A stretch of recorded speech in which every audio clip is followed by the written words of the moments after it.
নলবাৰীৰ বিহামপুৰত বিনামূলীয়া চকু চিকিৎসা শিবিৰ সম্পন্ন। নলবাৰী জিলাৰ বিহামপুৰ বাৰোৱাৰী শ্ৰী শ্ৰী দুৰ্গা মন্দিৰত দেওবাৰে স্বেচ্ছাসেৱী অনুষ্ঠান আৰ্ট অৱ লিভিঙৰ উদ্যোগত গুৱাহাটী লায়ন্স ক্লাব আৰু বিহামপুৰ বাৰোৱাৰী শ্ৰী শ্ৰী দুৰ্গা মন্দিৰ সমিতিৰ সহযোগত এদিনীয়া বিনামূলীয়া চকু পৰীক্ষা শিবিৰ সম্পন্ন হয়। উক্ত শিবিৰটো মুকলি কৰে বিহামপুৰ বাৰোৱাৰী শ্ৰী শ্ৰী দুৰ্গা মন্দিৰ সমিতিৰ সম্পাদক ৰঞ্জিত হালুৱে। গ্ৰাম্য সমাজত চকুৰে ভালদৰে নেদেখা বহু লোক আছে। টকাৰ অভাৱত এতিয়াও চকু চিকিৎসা কৰিব পৰা নাই আৰু চকুৰ অস্ত্ৰোপচাৰ কৰিব পৰা নাই। সেয়েহে দেওবাৰে বিহামপুৰত গুৱাহাটী শংকৰদেৱ নেত্ৰালয়ৰ অভিজ্ঞ চিকিৎসকৰ দ্বাৰা চকু পৰীক্ষা কৰি ঔষধ যোগান ধৰাৰ লগতে চকুৰ অস্ত্ৰোপচাৰ কৰিব লগা ৰোগীক চিনাক্ত কৰি গুৱাহাটী শংকৰদেৱ নেত্ৰালয়ত বিনামূলীয়াকৈ অস্ত্ৰোপচাৰ কৰা হ'ব বুলি জানিবলৈ দিয়ে উদ্যোক্তা আৰ্ট অফ লিভিঙৰ অমৰেন্দ্ৰ কলিতাই। দেওবাৰে উক্ত এদিনীয়া চকু চিকিৎসা শিবিৰত প্ৰায় 450 জন লোকৰ চকু পৰীক্ষা কৰা হয়। দেওবাৰৰ এই চকু চিকিৎসা শিবিৰত গুৱাহাটীৰ শ্ৰীমন্ত শংকৰদেৱ নেত্ৰালয়ৰ 7 গৰাকী অভিজ্ঞ চিকিৎসকৰ দ্বাৰা চকু চিকিৎসা কৰা হয়।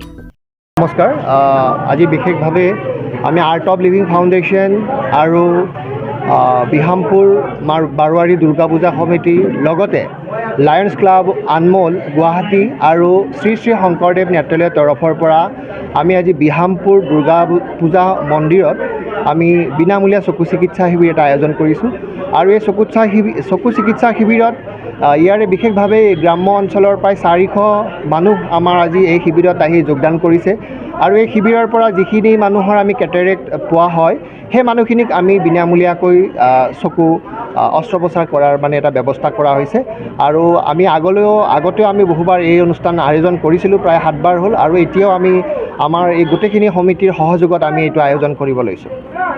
শংকৰদেৱ নেত্ৰালয়ৰ চিকিৎসক আছেনে বেলেগৰ আছে? হয়, ইয়াতে শংকৰদেৱ নেত্ৰালয়ৰ পৰা চিকিৎসকসকল আহিছে। অস্ত্ৰোপচাৰ তাতে কৰা হ'ব? অস্ত্ৰোপচাৰ তাত কৰা হ'ব আৰু তেওঁলোকৰ পৰা যিদিনা তেওঁলোকে এটা তাৰিখ দিব সেই তাৰিখ মতে তেওঁলোকৰ এখন গাড়ী পঠিয়াব আৰু গাড়ী পঠিয়াই তেওঁলোকক ইয়াৰ পৰা যিখিনি মানুহ কেটাৰেক্ট পাব তেওঁলোকক ইয়াৰ পৰা বিনামূলীয়াকৈ অনা নিয়াও কৰিব।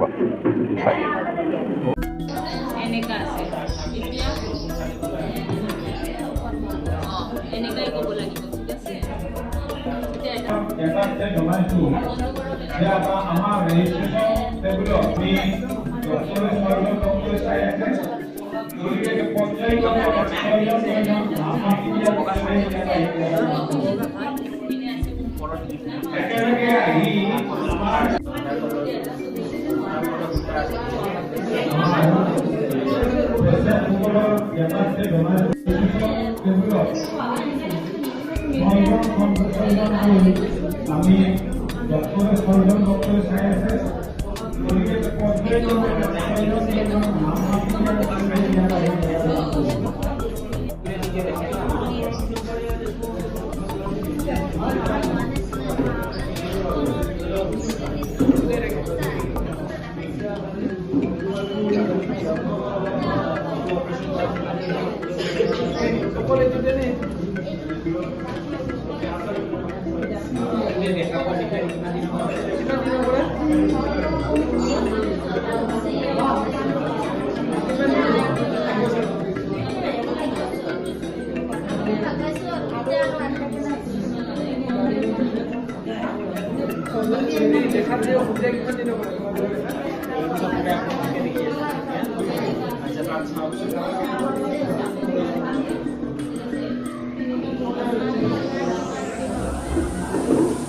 নলবাৰীৰ পৰা চম্পক বৈশ্যৰ ৰিপৰ্ট, আছাম লোকেল নিউজ।